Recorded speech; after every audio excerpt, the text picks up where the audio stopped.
Hebigat na traffic ang idinulot sa Antipolo ng tumagilid na truck ng mais sa pakurbang bahagi ng kalsada. Nakatutok si EJ Gomez. Sa palikong bahagi ng Zigzag Road, Barangay San Jose sa Antipolo City, tumagilid ang 22-wheeler na ito. Pasado 4:30 ng hapon kahapon. Ayon sa driver ng truck, galing silang Villasis, Pangasinan at magdi-deliver ng 46 na tonelada ng mais sa Antipolo.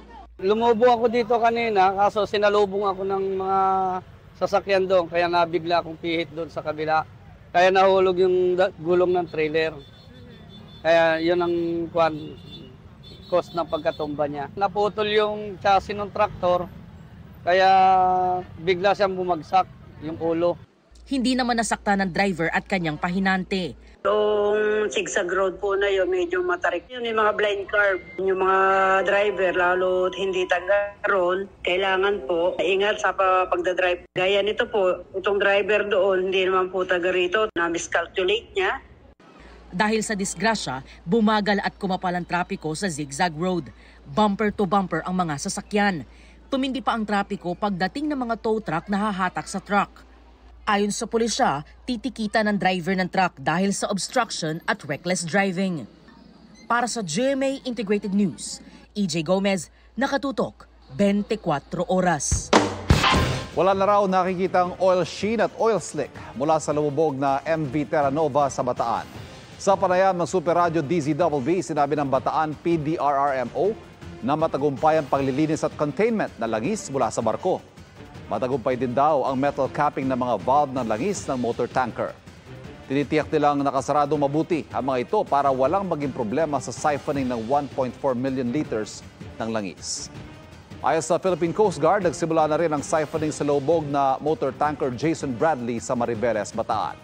Nagpapatuloy rin ang assessment sa sumadsad na MV Mirola 1. Nasa 100 ang patay matapos bombahin ng Israel ang isang paaralan sa Gaza.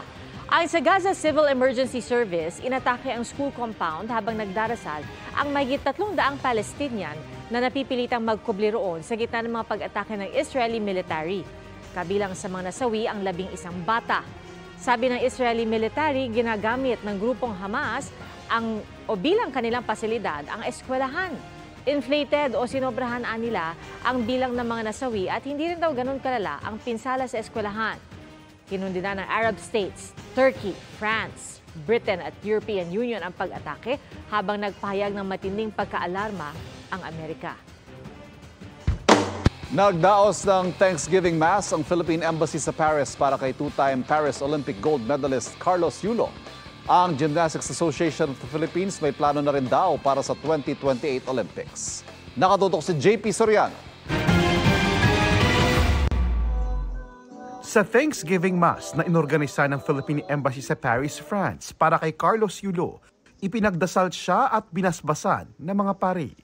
Taimtim ding nagdasal ang two-time Paris Olympics gold medalist. Bigyan niya ako ng guidance, lakas, pagmamahal po sa sarili ko at syempre pagmamahal para makapag-share po ako sa ibang tao. Yung mga next goals ko and plans po, na gabayan niya ako. Gabayan niya kami ng team ko. Gabayan kami ng partner ko po.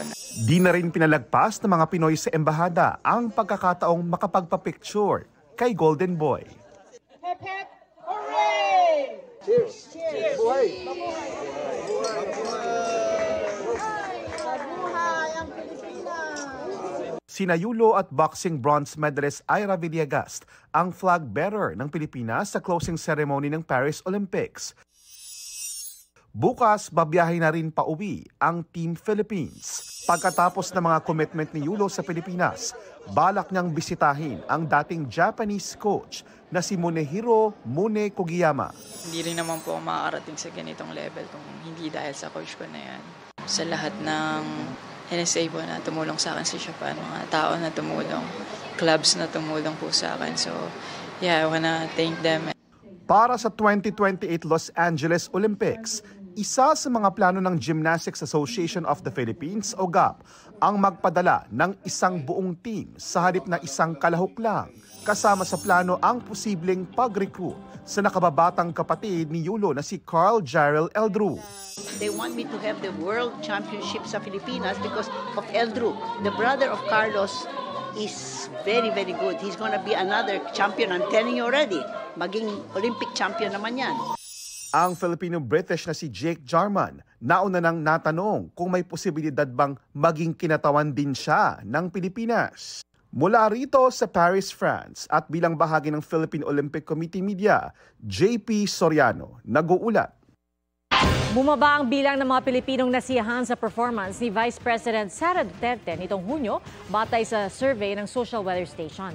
Sa survey na ginawa noong June 23 hanggang July 1, 44% ang net satisfaction rating ni Vice President Duterte, mas mababa ng 19 points sa 63% rating na nakuha niya noong Marso. 47% ang ibinigay kay Senate President Francis Escudero na umupo noong May 20. Tumaas sa 29% ang satisfaction rating ni House Speaker Martin Romualdez mula sa 13% noong Marso. Gayun din ang kay Chief Justice Alexander Hesmundo na 32% ang satisfaction rating mula sa 13% noong ding Marso. May 1,500 respondents ang face-to-face survey at may margin of error na plus-minus 2.5%. Mga kapuso, patuloy na tumutok sa mga balita. Mag-subscribe sa GMA Integrated News sa YouTube. Sa mga kapuso abroad, samahan niyo kami sa GMA Pinoy TV at www.gmanews.tv.